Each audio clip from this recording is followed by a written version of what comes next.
Hello, welcome to My Healthy Appetite. I'm Chef Leon Rothera and this is Dietitian Bridgette Wilson. We are going to be showing you how to cook for a range of health conditions, gluten intolerances, dairy allergies, but with a special focus on low FODMAP cooking.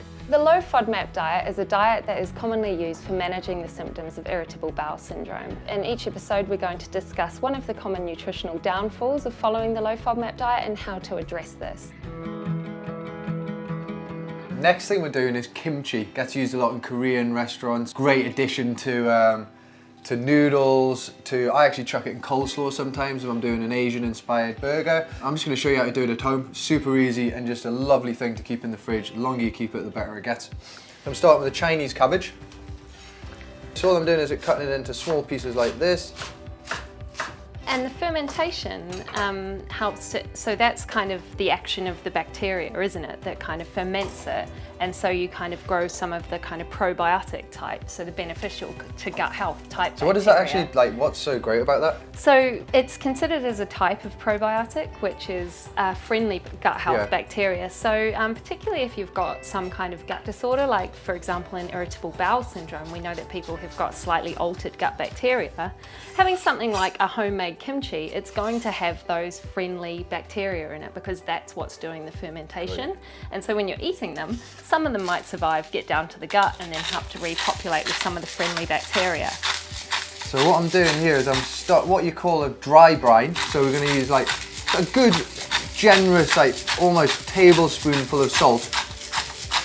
And you just set that aside, toss it up, set that aside for about an hour.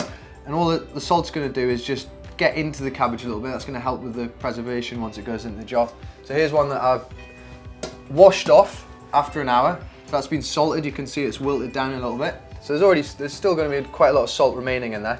So into that I'm adding shredded carrot, some radishes in as well, which obviously have that real, it's almost like a pongy fermented flavour about them and just work really well. And then we're going to make a little paste with my pestle and mortar. You could use, it's not low FODMAP, but if you wanted an even quicker version, you could use a little bit of sriracha sauce. It depends what flavours you want to put in it. I'm gonna put seeds and all because I want it to have a bit of a kick. So in there, I'm just going to grind that down.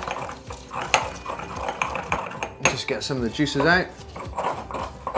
I'm putting a little bit of the olive oil, which is infused with garlic, so that's going to give us another flavour. So importantly, you shouldn't be making your own garlic oil. If you are following a low FODMAP diet, you should get a commercially strained one.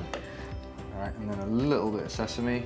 That smells really good, yeah. And as you can see, you're getting just getting the red juices coming out of the chilli now. And you don't have to use Chinese cabbage. You could use any vegetables you want. In fact, my dad had an overgrown garden with cucumbers last year, and we were making cucumber kimchi. It's really one of those things that, so long as it's going to preserve and ferment, you can put what you want in it. Okay. I also like to put in mine just a little bit of pickled ginger. Yeah, so ginger's another really good flavour for flavouring your dishes when you're following a low FODMAP diet. So you can use it either fresh but in this one, pickled is the preferred one for kimchi. Yeah, it's the sushi ginger, isn't it? Yeah, oh right. Yeah, and then I'm going to put a few sesame seeds just because they look nice.